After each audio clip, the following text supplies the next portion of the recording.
ദൈവത്തിന്റെ പ്രവൃത്തി നമ്മളിൽ വെളിപ്പെടുവാൻ സമയം അടുത്തടുത്ത് വരും. ആ സമയം അടുത്ത് വരുമ്പോൾ അത് തട്ടത്തിൽ ഉപയോഗിക്കുന്നവരായി തീരുവാൻ സ്വർഗം നമ്മെ സഹായിക്കട്ടെ. പലപ്പോഴും ദൈവിക അനുഗ്രഹം അടുത്ത് വരുമ്പോഴായിരിക്കും ഏതെങ്കിലും തരത്തിൽ നമ്മൾ അകന്നു പോകുന്നത്. ദൈവത്തിന്റെ അനുഗ്രഹം നമ്മളിലേക്ക് അടുത്ത് വരും. പക്ഷേ നമ്മൾ ആ സമയമാകണം. പത്രോസിനോട് ദൈവം പറഞ്ഞു, ഞാൻ നിന്നെ മനുഷ്യരെ പിടിപ്പിക്കുന്നവനാക്കും എന്നാ. പത്രോസ് അത്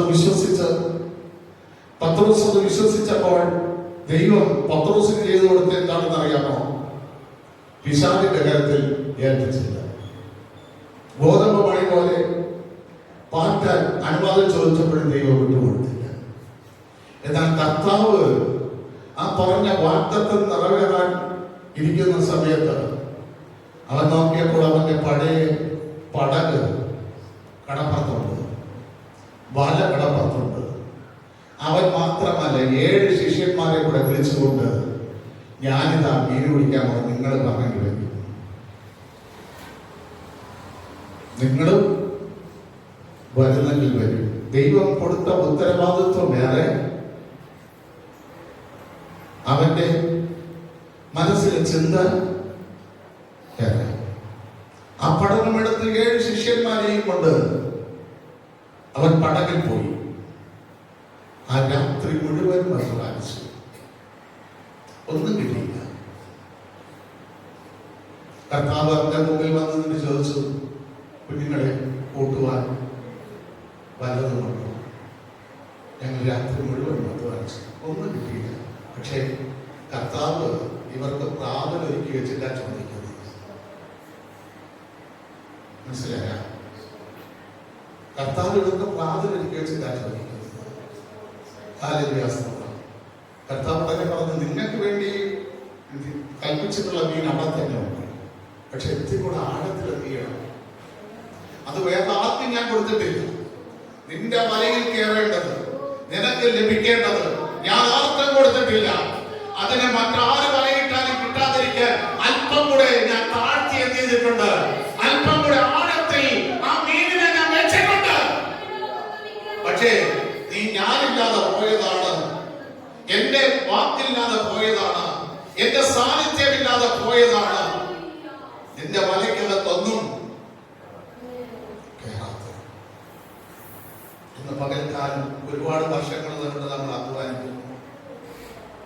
ഒരു ടെസ്റ്റുകൾ എഴുതി കാത്തിരിക്കുന്നു. നല്ല വൈകുന്നേരം ഹാലവ്യാസോദരം ഞാൻ ഇവിടെ നിന്ന് പ്രാർത്ഥിക്കുമ്പോൾ, ഇവിടെ കൈയൊക്കെ ഇട്ടിട്ട് ഇവിടെ നിന്ന് പ്രാർത്ഥിക്കുമ്പോൾ ഒരു സിസ്റ്റർ വിളിച്ചിട്ട് ചോദിക്കുകയാണ്, പോസ്റ്റ് എവിടെ ഇരിക്കുന്നു? എനിക്കിന്ന് മെഡിക്കലിന്റെ ക്യാമ്പാണ്, ഞാൻ ഇന്ന് രാത്രി പോകും 8 മണിക്ക്, നാളെ 3 മണിക്ക് വരികയുള്ളൂ. വന്നു. അവരുടെ ആഗ്രഹം, എൻ്റെ മകളുടെ ഇന്റർവ്യൂവിന് പോകാൻ പോകും, ഒരു അപേക്ഷ കൊടുക്കാൻ പോകും. ഈ അപേക്ഷയിൽ എൻ്റെ മകൾക്ക് പരിഗണിക്കണം. വന്നൊരു കാണിക്കയൊക്കെ തന്നു. വൈകുന്നേരം ഒരുപാട് സമയം ഇവിടെ ഇരുന്ന് പ്രാർത്ഥിച്ചിട്ടാണ് പോയത്. മകൾ അപേക്ഷ കൊടുക്കാൻ പോകുന്നതേ ഉള്ളൂ. അതിന് മുമ്പ് ദൈവം ആ അപേക്ഷയിൽ എന്ത് ചെയ്യണം? ഞാൻ ചോദിക്കട്ടെ, ഒരു അപേക്ഷ നമ്മൾ നൽകുമ്പോൾ സകലതും നിറയ്ക്കുന്നവന്റെ നിറമായിരിക്കുന്ന ശരീരമാകുന്നവന്റെ സഭ ഈ സഭയ്ക്കകത്ത് വന്ന് ഒരു വാക്ക് പ്രാർത്ഥിച്ചിട്ട് പോകാൻ നമ്മളിൽ എത്ര പേർക്ക് മനസ്സുണ്ട്? ഒരു അപേക്ഷ കൊടുക്കാൻ. ഇന്ന് ഓൺലൈൻ വഴിയാണ് അപേക്ഷ. ഈ അപേക്ഷ അയക്കുന്നതിന് മുമ്പേ എനിക്ക് എന്ത് കുറവുണ്ടെങ്കിലും, എന്ത് താഴ്ചകൾ ഈ അപേക്ഷയിൽ സ്വീകരിക്കാൻ പറ്റാത്ത താഴ്ചകൾ എനിക്കുണ്ടെങ്കിലും അതിനെയൊക്കെ പരിഹരിക്കാൻ കഴിവുള്ള ദൈവ സ്വർഗത്തിലുണ്ട്.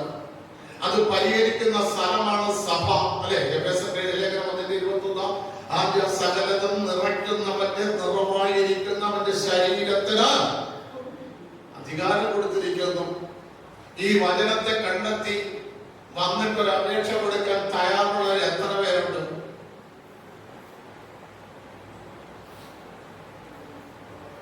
അപ്പൻ പ്രാപിച്ച വിശ്വാസം അമ്മ പ്രാപിച്ച വിശ്വാസത്തിലൊന്നല്ല, അവനവന്റെ വിശ്വാസത്തിൽ പ്രവർത്തിക്കുന്ന ദൈവം. ഞാൻ ഇവിടെ ഇരുന്ന് പ്രാർത്ഥിച്ചുകൊണ്ടിരിക്കുമ്പോൾ ആ പെൺകുട്ടി വിളിച്ച് അമ്മയെ ചോദിക്കും, അമ്മ പോയി ഭക്ഷണങ്ങളെടുത്ത് പോയാ? അവർക്ക് മൊബൈലിനെ സൈലന്റ് ആക്കിയിട്ടു. എന്നിട്ട് തിരിച്ച് ഇവിടുന്ന് പ്രാർത്ഥിച്ച ഇറങ്ങണ വിളിക്കുകയാണ്. ഞാൻ പാസ്വേഡ് എടുത്ത് ഇരുന്ന് പ്രാർത്ഥിച്ചുകൊണ്ടിരിക്കുകയായിരുന്നു. ആ പെൺകുട്ടിക്ക് ആ വിശ്വാസം. നമുക്ക് എന്ത് വിശ്വാസമുണ്ട്?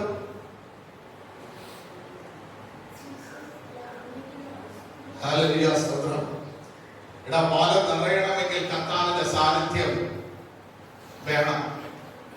ഇല്ലെങ്കിൽ 200 രൂപയ്ക്ക് 300 രൂപയ്ക്കൊക്കെ ചെന്ന് അവരുടെയൊക്കെ ചെറുക്കുത്തുകളും കണ്ട്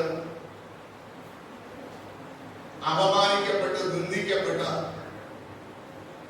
എണീറ്റ് വരാൻ കഴിയും. മനസ്സിലായില്ലേ? അപേക്ഷ കൊടുക്കുന്നതിന് മുമ്പേ നിറമായിരിക്കുന്നവന്റെ ശരീരത്തിനകത്ത് വരണം. വിശ്വസിച്ചെന്ന് പറഞ്ഞില്ല, വിശ്വസിക്കുന്നത് ഇടയിൽ അത്ഭുതം പ്രവർത്തിക്കണം ദൈവം. വിശ്വസിച്ചതുകൊണ്ട് ഞാൻ സംസാരിക്കും. പ്രവൃത്തി വെളിപ്പെടുമ്പോഴേ മറ്റുള്ളവർ ആകർഷിക്കപ്പെടും. പ്രവൃത്തി വെളിപ്പെട്ടില്ലെങ്കിൽ കോരെ കിടന്ന് പ്രസംഗിക്കാം. പ്രവൃത്തി വെളിപ്പെട്ടാൽ മറ്റുള്ളവർ ആകർഷിക്കും. അങ്ങനെയാണെങ്കിൽ നമ്മുടെ ഓരോരുത്തരെയും കുടുംബത്തിനകത്ത് പ്രവൃത്തി വെളിപ്പെടണം. മറ്റുള്ളവർ നമ്മെ ആകർഷിക്കത്തക്ക നിലവാരം. ഹല്ലേലൂയ, സ്തോത്രം. നിങ്ങൾക്കറിയാമോ പ്രിയതേ, അല്ല ഒറ്റ ദൂത് കൊണ്ട് എനിക്ക് ഈ ആഴ്ച ജീവിക്കേണ്ട നന്മ എന്റെ കയ്യിൽ വന്നു. ഒറ്റ ദൂത് കൊണ്ട് തന്നവൻ ദൈവം. അപ്പൊ പിന്നെ ഞാൻ നിങ്ങളെ ഉപദ്രവിക്കേണ്ട കാര്യമുണ്ടോ?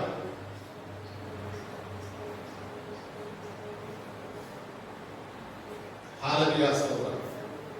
ഒരു നന്മയുടെ പുറകെ ഓടുന്നവരാണ്. നന്മയും കരുണയും നിന്നെ പിന്തുടരണം. നമ്മൾ ഇരിക്കുന്നിടത്ത് വരണം നന്മ. എവിടെ ഇരുന്നാലും അവിടെ വരണം. പകൽക്കാലം നിങ്ങൾക്ക് മനസ്സിലായോ? നമ്മൾ കഴിഞ്ഞ ആഴ്ച വായിച്ച വചനം വായിച്ച് വേഗത്തിൽ പെട്ടെന്ന് നമുക്ക്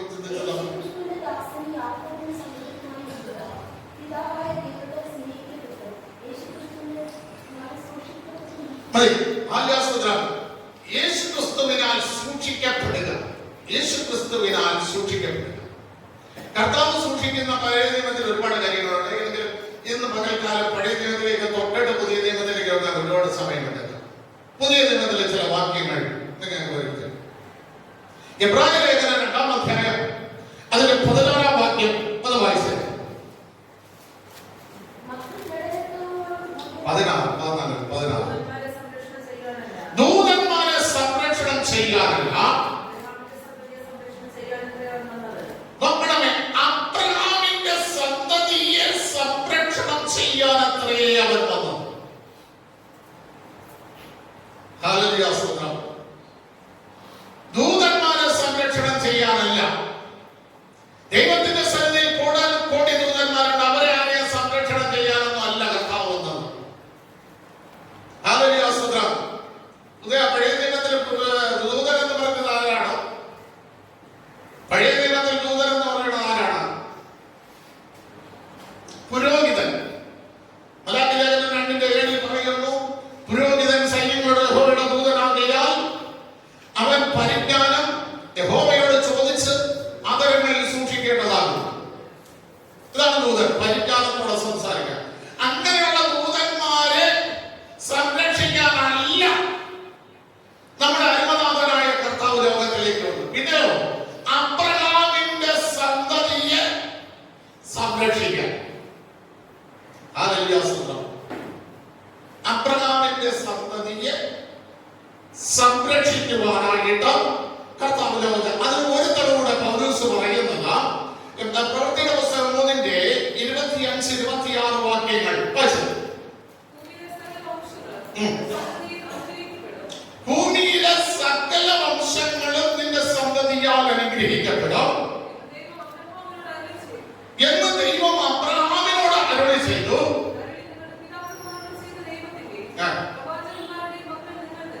ആ അരുളി ചെയ്ത പിതാവിന്റെ മക്കളും പ്രവാചകന്മാരുടെ മക്കളും നിങ്ങൾ തന്നെ. അത് നമ്മൾ തന്നെ. അബ്രഹാമിന്റെ മക്കളും പ്രവാചകന്റെ മക്കളും. ഈ പ്രവചനം എന്ന വിശുദ്ധ വേദപുസ്തകത്തിനകത്ത് നമ്മൾ പഠിക്കുമ്പോൾ എന്താ പ്രവചനം? നിന്നെ വാലിന്റെ തലയെന്ന് പറയുന്നതാണോ പ്രവചനം? ഇല്ല. വിശുദ്ധ വേദപുസ്തകത്തിലെ വചനങ്ങളെ സംക്ഷിപ്തമായി അതിന്റെ ദൈവിക വചനത്തിന്റെ മർമ്മങ്ങൾ നമുക്ക് മറ്റൊരാളിനോട് വിവരിച്ചു പറയാൻ കഴിഞ്ഞാൽ നമ്മൾ പ്രവാചകരായി, നിങ്ങൾ പ്രവാചകരായി, ഞാൻ പ്രവാചകൻ. വചനങ്ങളെ മർമ്മങ്ങളെ വിവരിച്ചു പറയണം. ഞാൻ ഒരുപാട് പ്രാവശ്യം പ്രാർത്ഥിച്ചിട്ടുണ്ട്, കർത്താവേ എന്നെ ഒരു പ്രവചന ശുശ്രൂഷയിലെ രോഗശാന്തി ശുശ്രൂഷയിലേക്കോ അങ്ങനെ വഴി നടത്തണമേ എന്ന്. അല്ല, ഇന്ന് ഏറ്റവും കൂടുതൽ മാർക്കറ്റുള്ള ശുശ്രൂഷയാണ് ഇത് രണ്ടും. ഞാൻ ആഗ്രഹിച്ചു പ്രാർത്ഥിച്ചു, കർത്താവേ ഇതിലേക്ക് എന്നെ എന്ത് ചെയ്യണം, വഴി നടത്തണം. ഒരുപാട് മാസങ്ങൾ പ്രാർത്ഥിച്ചു. അന്ന് ഒരു ദിവസം രാത്രി എന്റെ കിടക്കയുടെ അടുക്കൽ ഒരു ശബ്ദം, എടാ മൂടാ, നീ ഇതുവരെ ചോദിക്കേണ്ടത് ചോദിച്ചിട്ടില്ല. നീ ചോദിച്ചത് മുഴുവൻ ബിസിനസ്സിനുള്ള കാര്യമാണ്, ലാഭം ഉണ്ടാക്കേണ്ടവരാണ് നീ ചോദിച്ചത്. ഇതുവരെ നീ എന്ത് ചെയ്തിട്ടില്ല, ചോദിക്കേണ്ട കാര്യം ചോദിച്ചു. ഇത് പറഞ്ഞിട്ട് ആ ശബ്ദം കൊണ്ട് പോയി. ഞാൻ പിന്നീട് പ്രാർത്ഥിക്കാൻ ചോദിച്ചു, കർത്താവേ ഞാൻ എന്താണ് ചോദിക്കേണ്ടത്? ഞാൻ എന്താണ് അങ്ങയോട് ചോദിക്കേണ്ടത്? ഞാൻ വേണ്ട എന്ന് അല്ല പല സീമോൻ അസംബ്ലിയിലെ പല ദൈവദാസന്മാരുടെ പ്രസിഡന്റിനോട് ചെന്ന് യാചിച്ചതാണ്, എനിക്ക് സഭാ ശുശ്രൂഷ വേണ്ട എന്ന്. പക്ഷെ അങ്ങനെ ആക്കി. ഇനി പിന്നെ ഞാൻ എന്താണ് ചോദിക്കേണ്ടത്? ചോദിച്ചപ്പോൾ നമുക്ക് തമ്മിൽ ഒറ്റയ്ക്ക് സംസാരിക്കണം. അതിനൊരു സമയം നീ തീരുമാനിക്കണം. അതിനൊരു സമയം നീ തീരുമാനിക്കണം. നിന്റെ ഇഷ്ടത്തിന് വിടുക ആ സമയം. പക്ഷെ ആ സമയത്തിൽ നിന്ന് വ്യതിചലിക്കരുത്. ഞാൻ വരും, ആ സമയത്ത് ഞാൻ വരും, നീ പറയുന്ന സമയത്ത് ഞാൻ വരും. ആദാമിനെയും ഹവ്വയോടും എന്റെ സമയത്തിന് ഞാൻ ചെല്ലുമെന്ന് പറഞ്ഞു. അവർ ആ സമയം വ്യതിചലിച്ചു വിളിച്ചു. ഇത് നിന്റെ സമയത്തിന് ഞാൻ വിളിക്കുകയാണ്. ഞാൻ പറഞ്ഞു, എന്റെ മകൻ ഉറങ്ങി കഴിഞ്ഞിട്ട്, അത് രണ്ടുപേരും ഉറങ്ങി കഴിഞ്ഞിട്ടാ, എന്റെ ഭാര്യ ഉറങ്ങി കഴിഞ്ഞിട്ടാ സ്വസ്ഥമായിട്ട് എന്റെ അപ്പനോട് സംസാരിക്കുന്ന സമയം. ഇവർ ഉറങ്ങിക്കഴിഞ്ഞാൽ ഏത് സമയത്ത് അല്ലെ ഇവരിക്കുമ്പോ സംസാരിക്കാൻ പറ്റില്ല? പറ്റില്ല. അങ്ങനെ ഇവർ ഉറങ്ങിക്കഴിഞ്ഞതിന് ശേഷം ഞാൻ സംസാരിക്കാനായിട്ട് അപ്പന്റെ അടുത്ത് ഒറ്റയ്ക്ക് ഇരിക്കും. ചിലപ്പോൾ എന്റെ ഭാര്യ ഉറങ്ങി കഴിക്കുമ്പോ ഞാൻ ഒറ്റടുത്ത് ഇരിക്കുന്നതാണ്. നിങ്ങൾക്ക് കുഴപ്പമൊന്നുമില്ല.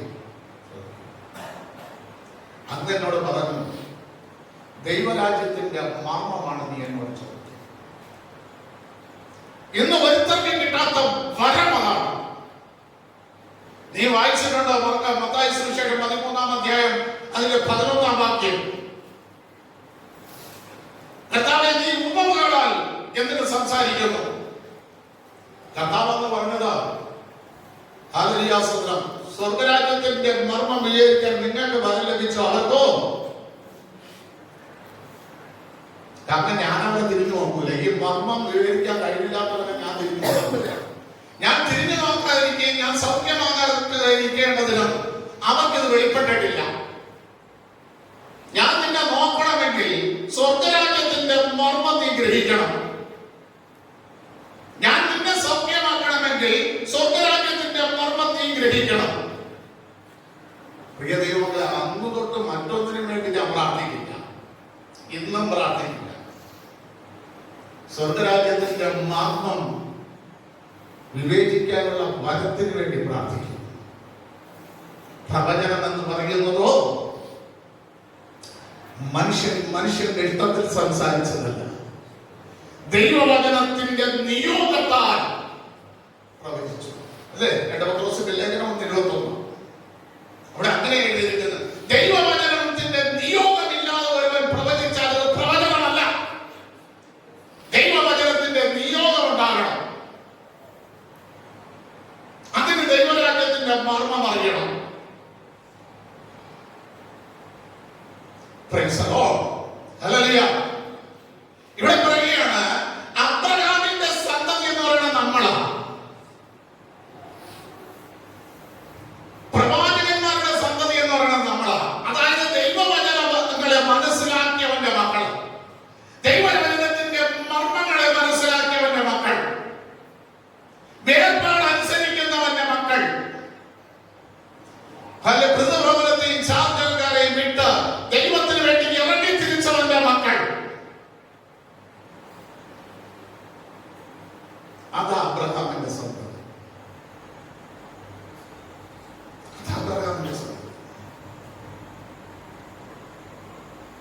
ഹല്ലേലൂയ, സ്തോത്രം. സംശയമുണ്ടോ? ഇനി വായിച്ചോ. വചനത്തില ഗലാത്യ ലേഖനം 3:4-5 വാക്യങ്ങൾ വായിച്ചു. 4-ാം അധ്യായം 5-6 വാക്യങ്ങൾ.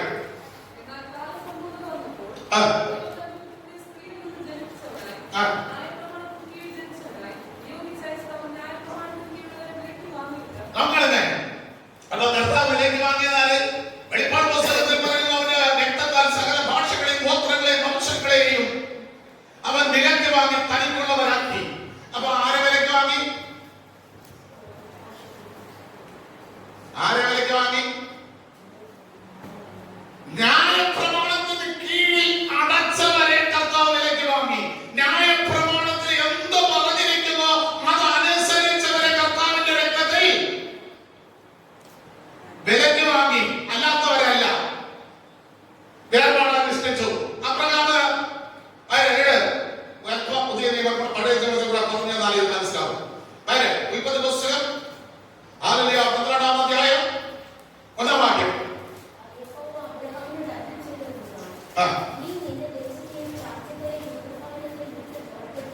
നീ നിന്റെ പിതൃഭവനത്തെ വിടണം, ചാർച്ചക്കാരെ വിടണം, നിന്റെ ദേശത്തെ വിടണം. വിട്ട് പുറപ്പെട്ട് ഞാൻ നിന്നെ കാണിപ്പാനിരിക്കുന്ന ദേശത്തേക്ക് പോകാം. 1-ാമത്തെ അനുഗ്രഹം. ഇത് ചെയ്താൽ 1-ാമത്തെ അനുഗ്രഹം, ഞാൻ നിന്നെ വലിയ ജാതിയാണ്. 2 വായിച്ച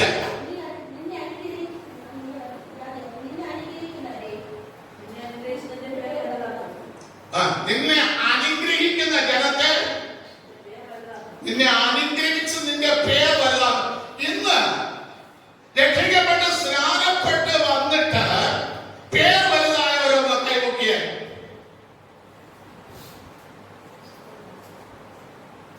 പേരിന്റെ കൂട്ടത്ത് ഏതെങ്കിലും വാക്ക്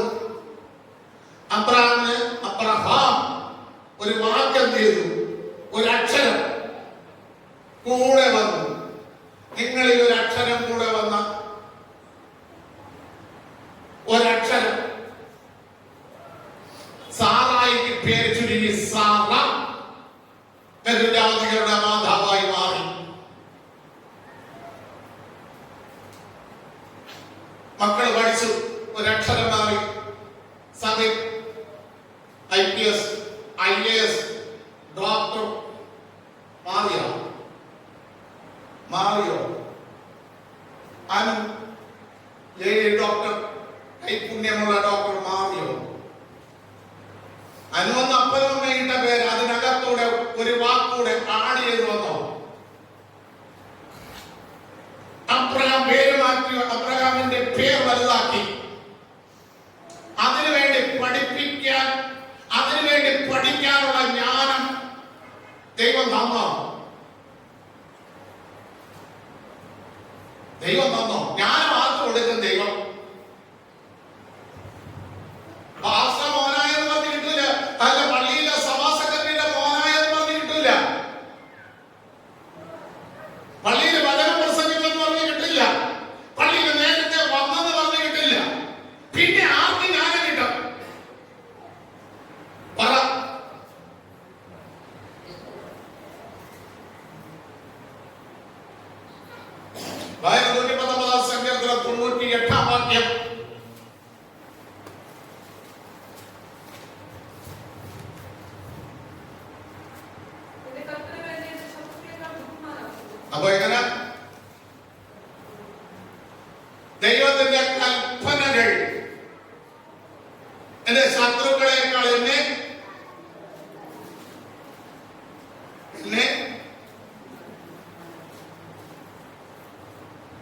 അമ്മയുടെ നേരെ അപ്പന്റെ നേരെ കോപത്തിൽ വിരല് ചൂണ്ടിയിട്ടുണ്ടോ?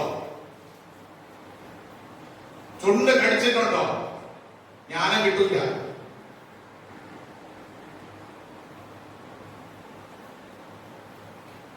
കൽപ്പനകൾ കൽപ്പനകൾ ബുദ്ധിമാനാക്കം. ഹല്ലേലൂയ, സ്തോത്രം. അടുത്ത വാക്യം 99. സാക്ഷ്യത്തിൽ ജീവിച്ചിട്ടുണ്ടോ?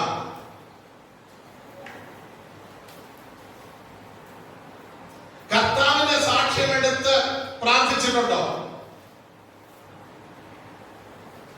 കർത്താവിന്റെ സാക്ഷ്യം. കർത്താവ് 33 തിരുവയസ്സുള്ള കർത്താവ് നെഞ്ചത്തടിച്ചു കൊണ്ടിരിക്കണം, നിങ്ങളിൽ ആർക്ക് എന്റെ പാപത്തെ ബോധ്യമാക്കാൻ. ഇതേപോലെ പറയാനൊരു സാക്ഷ്യം മക്കൾക്കുണ്ടായിട്ടുണ്ടോ? എന്റെ സാക്ഷ്യങ്ങളിൽ ഞാൻ വായിച്ചോടാ. സകല ഗുരുക്കന്മാരേക്കാൾ.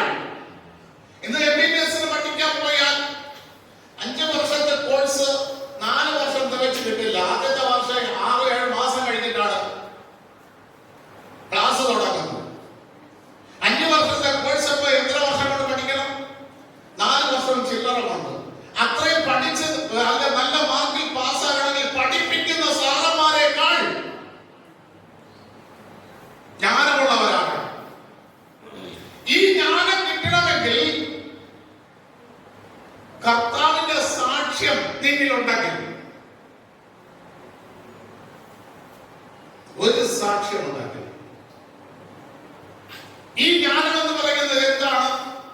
യാക്കോബ് പറയുന്ന യാക്കോബിന്റെ ലേഖനം 3-ാം അധ്യായം അതിന്റെ 17-ാം വാക്യം. യാക്കോബിന്റെ ലേഖനം 3-ാം അധ്യായം അതിന്റെ 17-ാം വാക്യം.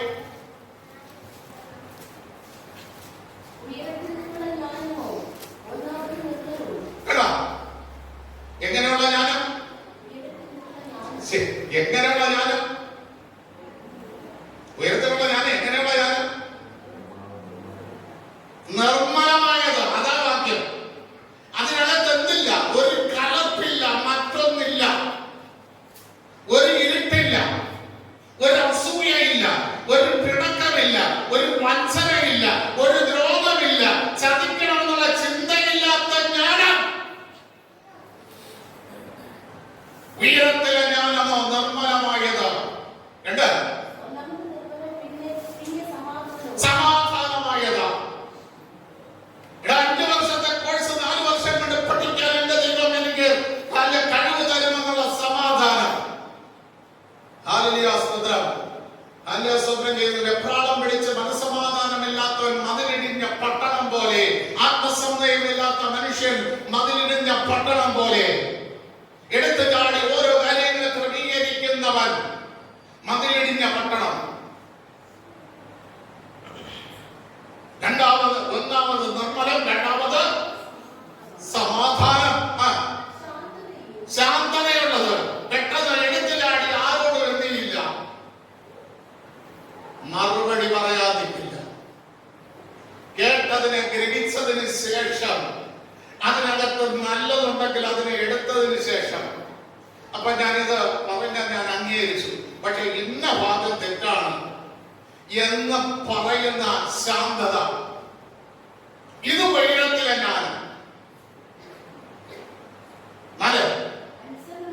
അനുസരിക്കാൻ പഠിക്കും. ഹല്ലേലൂയ, സ്തോത്രം. കീഴടങ്ങിയിരിക്കാൻ പഠിക്കും. അനുസരണയുള്ളതാണ് ഉയരത്തെ ജ്ഞാനം. മറ്റ് അനുസരണക്കേട് പ്രവർത്തിക്കുന്ന ജ്ഞാനം പിശാച് തന്നു. അത് ആ വഴിക്കേ പോകും. അനുസരണയുള്ളതും 5 കരുണയും സൽഫലം കാര്യം. നീ ഏത് ഫലത്തിനാണോ നിന്റെ മക്കളെ പഠിപ്പിക്കാൻ വിട്ടത് അത് പ്രയോജനകരമായി വരും. സൽഫലം.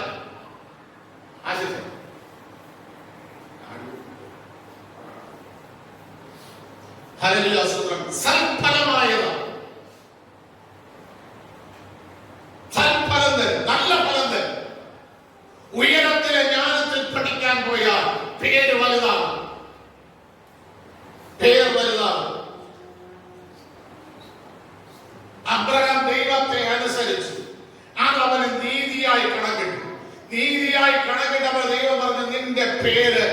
അബ്രഹാം എന്നല്ല, അബ്രഹാം എന്നല്ല, അബ്രഹാം.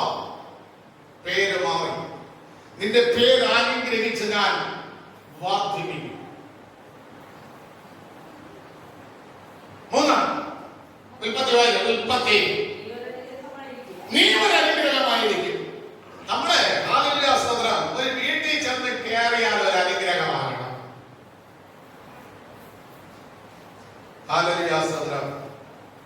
യോസേപ്പിന് പോത്തിഫറിന്റെ വീട്ടിൽ ചെന്ന് കയറി.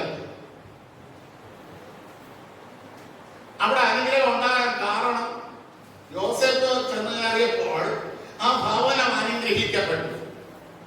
അതിന് കാരണം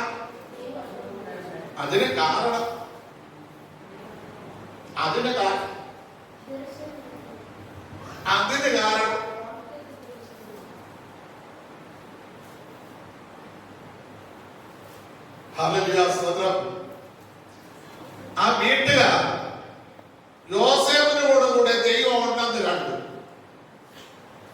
നമ്മൾ ആ കാഴ്ചപ്പാടുണ്ടോ? നമുക്ക് ആ കാഴ്ചപ്പാടുണ്ടോ? ഞാൻ ഇപ്പോ വീട്ടിൽ വന്നു, ആ പാസ്റ്ററോട് ദൈവം ഉണ്ട് എന്നൊരു കാഴ്ചപ്പാടിലാണോ നിങ്ങൾ എന്നെ സ്വീകരിക്കുന്നത്? പാസ്റ്റർ വന്നു, സ്വീകരിച്ചു. യോസേഫ് ആ വീട്ടിൽ ചെന്നപ്പോൾ യോസേഫിനോട് കൂടെ ദൈവമുണ്ടെന്ന് പോത്തിഫർ കണ്ടിട്ട് ആ കുടുംബത്തിലുള്ള എല്ലാ ഭാര്യയെ ഒഴിച്ച് ബാക്കി എല്ലാത്തിനെയും അവന്റെ കയ്യിലേൽപ്പിച്ചു. അതാ ഭാര്യ വന്നപ്പോ യോസേഫ് പറയുന്നത്, എന്റെ കയ്യിൽ തരാത്തതൊന്നും ഞാൻ എടുക്കില്ല, നിന്നെ മാത്രമാണ് എന്റെ കയ്യിൽ തരാത്തത്, അതെനിക്ക് വേണ്ട. ബാക്കി പോത്തിഫറിന്റെ മക്കളെ, പോത്തിഫറിന്റെ നന്മയെ, പോത്തിഫറിന്റെ കുടുംബത്തിന്റെ സംരക്ഷണം എല്ലാം ആരെ കയ്യിൽ കൊടുക്കും? തന്നെയോ? അപ്പോൾ ആ കുടുംബം അതിന് മേൽക്കുമേൽ അനുഗ്രഹിപ്പാനിടയായി. നമ്മള് ഭാഗ്യവസ്ത്രത്തിന് കഴിയുന്നു. ദൈവങ്ങളെ, ഞാനും വിശ്വാസത്തിൽ വന്നപ്പോ ഈ വചനങ്ങളൊക്കെ വായിക്കുന്നതിന് മുമ്പ് നീ അവളെ പഠിച്ച് ചോദിക്കും, ആ ദിവസത്തിൽ ഇന്ന് പാസ്റ്റർ വിസിറ്റിങ്ങിന് വരും, അതിനകത്ത് ഞാൻ കാണിക്കാം, നീ ചായ കിട്ടും അല്ലാതെ കൊടുക്കും. പക്ഷെ ഈ വചനങ്ങൾ വായിച്ചതിന് ശേഷം എല്ലാ മാസവും ആദ്യത്തെ വ്യാഴാഴ്ച എന്റെ വീട്ടിൽ ഭവന പ്രാർത്ഥന. അത് ഞാൻ വൈകുന്നേരം വെക്കില്ല, എന്റെ ജോലി മുടക്കി 10 മണി തൊട്ട് 1:30 മണി വരെ. എനിക്കന്ന് ഞാൻ നല്ല ജോലിയും നല്ല ജോലിയും അല്ല എന്ന് ഒരുപാടുപ്പെട്ടവർ വാങ്ങിക്കുന്നതിനേക്കാൾ ശമ്പളം ഞാൻ വാങ്ങിക്കും. പലർക്കും അല്ലെ ഇന്ന ആള് വന്നാൽ മതി ജോലിക്ക് എന്ന് പറഞ്ഞു വിളിക്കുന്ന സമയം ജോലി മുടക്കിയിട്ട് ആദ്യത്തെ വ്യാഴാഴ്ച ഭവന പ്രാർത്ഥന. പാസ്റ്റർ കഴിഞ്ഞിട്ട് ഒരു ദിവസം ഇവിടെ വിസിറ്റിങ്ങിന് വരും. പാസ്റ്ററോട് വിളിച്ച് ചോദിക്കും ഏത് സമയത്ത് പാസ്റ്റർ എത്തുമോ. ആ സമയത്ത് ഞാനുണ്ടാകും, എന്റെ ഭാര്യ ഉണ്ടാകും. വീട്ടിൽ കാണിക്ക കൊടുക്കുന്ന പാസ്റ്റർ വരുന്നിട്ട് പറയും പോകുമ്പോൾ യാത്രാപ്പണി കൊടുക്കുക. അത് ഒരിക്കലും എന്റെ ഭാര്യയെ വിട്ട് ഞാൻ കൊടുപ്പിച്ചിട്ടില്ല. ചോദിച്ചു നോക്കാം. വ്യവസ്ഥകളുണ്ടെന്നേ, വേദപുസ്തകത്തിനകത്ത് വ്യവസ്ഥകളുണ്ടെന്നേ. അതിനകത്ത് അടങ്ങുന്നവരാകണം നമ്മൾ. എങ്കിൽ നീ ഒരു അനുഗ്രഹമായി മാറും. നീ ചെല്ലുന്നിടത്ത് നീ ഒരു അനുഗ്രഹമാകും.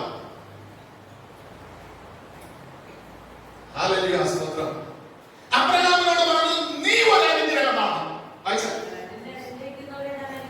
നിന്നെ അനുഗ്രഹിക്കുന്നവരെ ഞാൻ അനുഗ്രഹിക്കും. നമ്മൾ ആരെങ്കിലും ശമിക്കാൻ പോണോ? നമ്മളൊരു അനുഗ്രഹമായി മാറിയത് ദൈവം അങ്ങ് ശമിച്ചോ? മനസ്സിലായോ? ദൈവം അങ്ങ് ശമിച്ചോ? അനുഗ്രഹങ്ങൾ അത്രയും പറഞ്ഞ് അടുത്ത ആഴ്ച ബാക്കി പറഞ്ഞുതരാം. ഇനി അടുത്ത പ്രകാരത്തിന്റെ അനുഗ്രഹം ഉൽപ്പത്തി പുസ്തകം 15-ാം അധ്യായം 4-ാം വാക്യം. ഇപ്പൊ എത്ര അനുഗ്രഹമായി? 5 അനുഗ്രഹമായി.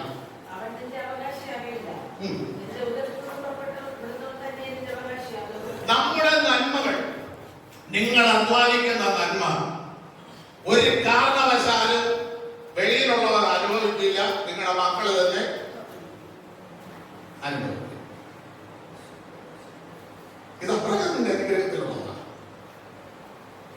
ഹാലലുയാസ്തോത്രം. ഏറ്റവും വിശേഷമായ ഒരു കൽപ്പന നിങ്ങൾക്ക് അറിയാമോ? ദൈവം പറഞ്ഞൊരു കൽപ്പന. ലേവ്യ പുസ്തകത്തിനകത്ത് എഴുതിയിരിക്കുന്ന ഒരു കൽപ്പന: ജന്മഭൂമി വിൽക്കരുത്. അവ ശപിക്കപ്പെട്ട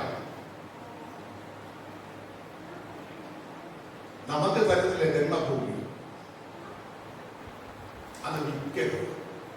അവൻ ശപിക്കപ്പെട്ട, അതായത് അപ്പനിൽ നിന്ന് അവകാശമായി മക്കൾക്ക് കിട്ടിയ നന്മ വെക്കാൻ പാടില്ല. അഥവാ നിനക്ക് നിത്യപ്രതിയില്ലാതെ നീ മാറിപ്പോയാലും ഒരാൾ മാമിച്ചാലും യോബേൽ സംവത്സരമാകുമ്പോൾ നീ ദൈവത്തോട് പ്രാർത്ഥിക്കുന്നവരാണെങ്കിൽ അത് ഞാൻ തിരിച്ചു തരും. നീ വിറ്റിട്ടുണ്ടെങ്കിൽ, നീ അബ്രഹാമിന്റെ സന്തതിയാണെങ്കിൽ, അബ്രഹാമിന്റെ വാഗ്ദത്തത്തിൽ നീ ജനിച്ചവരാണെങ്കിൽ, അബ്രഹാമിന്റെ അനുഗ്രഹത്തിന് നീ ജനിച്ചവരാണെങ്കിൽ, അഥവാ നീ വിറ്റുപോയിട്ടുണ്ടെങ്കിൽ, ലേവ്യ പുസ്തകം 25 പഠിക്കണം, അതിനകത്ത് വ്യക്തമായിട്ടുണ്ട്. അല്ല, അഥവാ നീ വിറ്റുപോയാലും അത് അവൻ അവകാശിയായിട്ട് ഞാൻ കൊടുക്കില്ല. യോബേൽ സംവത്സരം എന്ന് പറഞ്ഞൊരു സംവത്സരം ഞാൻ വെച്ചിട്ടുണ്ട്. ആ സംവത്സരത്തിൽ ഞാൻ നിനക്ക് മടക്കി തരും. അവൻ വന്ന് നിന്നോട് പറയും, ഞാൻ വിൽക്കാൻ പോണം, നിനക്ക് വേണമെങ്കിൽ തിരിച്ചു തരാം. ഞങ്ങൾ 2 സ്ഥലത്ത് ഞങ്ങളുടെ ഭവനം വിൽക്കാൻ പോകുന്നതിനെ കുറിച്ച് 2 പ്രവാചകന്മാരെടുത്ത് പറഞ്ഞെങ്ങനെയാണ്, ഇപ്പൊ നിങ്ങൾ വീഴുന്നാൽ അവിടെ തന്നെ നിങ്ങൾ തിരിച്ച്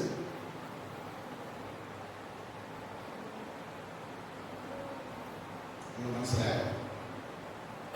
അത് കൈവിട്ട് കഴിക്കാനുള്ളതല്ല. ജന്മം വിൽക്കരുത്. ലേവ്യ പുസ്തകം 25-23. ജന്മഭൂമി വിൽക്കാനുള്ളതല്ല. അത് നിനക്ക് നിന്റെ തലമുറയ്ക്കും ശാശ്വത അവകാശമായി ഞാൻ തന്നതാണ്. ശാശ്വത അവകാശമായി. ഹല്ലേലൂയ, സ്തോത്രം. അതിനകത്ത്, ആ ഭൂമിക്കകത്ത് ഹല്ലേലൂയ സ്തോത്രം ചെയ്യുന്നു. പ്രിയ ദൈവമക്കളെ, ഞങ്ങൾ പുസ്തകിക്കാൻ ശ്രമിക്കുമ്പോഴും അവരെല്ലാം വന്ന് കാണുന്ന ഒറ്റ കുഴപ്പമാണ്. നമ്മ മെനഞ്ഞാന്ന് എന്നോട് പറഞ്ഞു, എന്റെ പപ്പയുടെ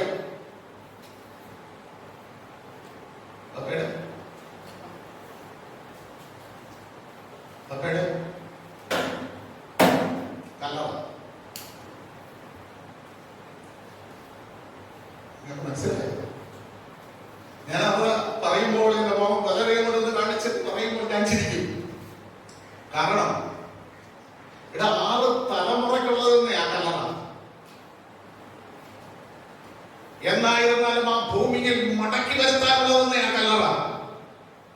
അബ്രഹാം ഹിത്യന്റെ വാങ്ങിച്ച വിൽക്കാത്ത 400 വെള്ളിക്കാശിന് വാങ്ങിച്ച ഗുഹയ്ക്കകത്ത് അബ്രഹാമിനെ അടക്കി, സാറയെ അടക്കി, സാറയുടെ ഇസഹാക്കിനെ അടക്കി, ഇസഹാക്കിന്റെ ഭാര്യ റിബേക്കയെ അടക്കി, യാക്കോബിനെ അടക്കി, ലേയെ അടക്കി, യോസേഫിനെ അടക്കി. ആര് തള്ളിക്കളഞ്ഞു? അവർ യോസേഫിന്റെ അസ്ഥികളും ചുമന്ന് 40 വർഷം ദൈവം നടത്തിച്ചിട്ട് ആ കല്ലറയിൽ അടക്കി. ഒരു കല്ലറയുടെ പ്രാതിനിധ്യം നിങ്ങൾ കണ്ടോ? എടാ, അപ്പന്റെ കല്ലറ, അമ്മയുടെ കല്ലറ ഭൂമിയിൽ വന്നാൽ അതിന്റെ പ്രാതിനിധ്യം നിങ്ങൾ കണ്ടോ? ദൈവം ആ കല്ലറയ്ക്ക് എന്ത് വില കൊടുത്തിരിക്കണമെന്ന് നിങ്ങൾ കണ്ടോ? എന്നെ പറഞ്ഞ കല്ലറയില്ല ചിലപ്പോൾ പൂച്ച വന്ന് കയറി കിടക്കും. അന്ന് എന്റെ ഭാര്യ പറഞ്ഞു, നമ്മുടെ പിള്ളേരുടെ കല്ലറയിൽ പൂച്ച കിടക്കും. അപ്പൊ ഞാൻ തെറ്റിക്കയറി കിടക്കുന്നു. പിറ്റേ ദിവസം ഇല്ലാത്ത പൈസ ഉണ്ടാക്കി കൊണ്ടാലും കുടിക്കാൻ കഴിച്ചു. കല്ലറയ്ക്ക് ഒരുപാട് വിലയുണ്ട്, പറമ്പു പോകരുത്. ചപ്പറ്റി നിന്ന് കളിക്കാനുള്ള നല്ല കല്ലറ, അതിൽ വാഗ്ദത്തമുണ്ട്. നിന്നെ മടക്കി വരുത്തുന്ന വാഗ്ദത്തം, നിന്റെ നന്മയെ തിരിച്ചു തരുന്ന വാഗ്ദത്തം, നിന്റെ നന്മയെ ദൈവം സൂക്ഷിക്കുന്ന വാഗ്ദത്തം അതിനകത്ത് കിടപ്പുണ്ട്. ചിലർക്കെല്ലാം കളിയാണ്. പട്ടികടക്കും, തുണി മേയ്ക്കാം, ചുള്ളി പറക്കിക്കൊണ്ട് അതിന്റെ മീത വയ്ക്കാം. നിങ്ങളെ മക്കൾ ജീവിച്ചിരുന്നാൽ ചുള്ളി പറക്കൊണ്ട് വയ്ക്കുമോ? നിങ്ങൾ അപ്പൻ ജീവിച്ച് കട്ടിൽ കിടന്നാൽ ചുള്ളി കൊണ്ട് വയ്ക്കുമോ? നല്ല തുണി കൊണ്ടത് അപ്പന്റെ ദേഹത്ത് വിരിക്കുമോ? അമ്മയുടെ ദേഹത്ത് വിരിക്കുമോ?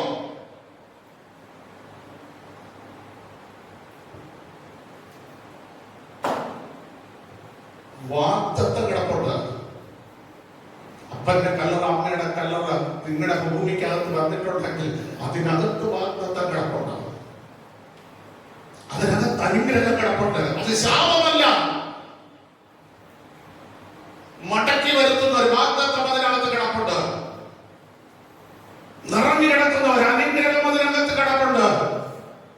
400 വർഷം കഴിഞ്ഞിട്ടും യോസേപ്പിനെ തള്ളിക്കളഞ്ഞവർ, യോസേപ്പിനെ അസൂയയോടെ നോക്കിയവർ, യോസേപ്പിനെ ദോഷിച്ചവർ, പകച്ചവർ ഈ കല്ലറയിലെ അസ്ഥിയും ചുമന്ന് മരുഭൂമിയിൽ കൂടെ നടത്തി ദൈവം അവനെ അവിടെ അടക്കാൻ കൊണ്ടുവന്ന് മരിച്ചു. യോസേപ്പ് ദർശനമുള്ളവനായിരുന്നു. നിങ്ങളുടെ ദൈവം സന്ദർശിക്കും. ആ സന്ദർശിക്കുന്ന സമയത്ത് എന്റെ അസ്ഥികൾ ഈ അശുദ്ധന്മാരുടെ ഇടയിലല്ല കിടക്കേണ്ടത്. ഈ അശുദ്ധന്മാരുടെ ഇടയിലല്ല എന്റെ ആത്മാവ് ഉദ്ധരിക്കേണ്ടത്, ഉണ്ടാകേണ്ടത് എന്റെ അപ്പന്റെ അവകാശത്തിനകത്ത്, എന്റെ അപ്പന്റെ അവകാശത്തിനകത്ത്. ആ അവകാശമാണ് മക്കളെ നിന്നെ മടക്കി വരുത്താൻ പോകുന്നത്. ആ അവകാശമാണ് നിന്നെ മടക്കി വരുത്തുന്നത്.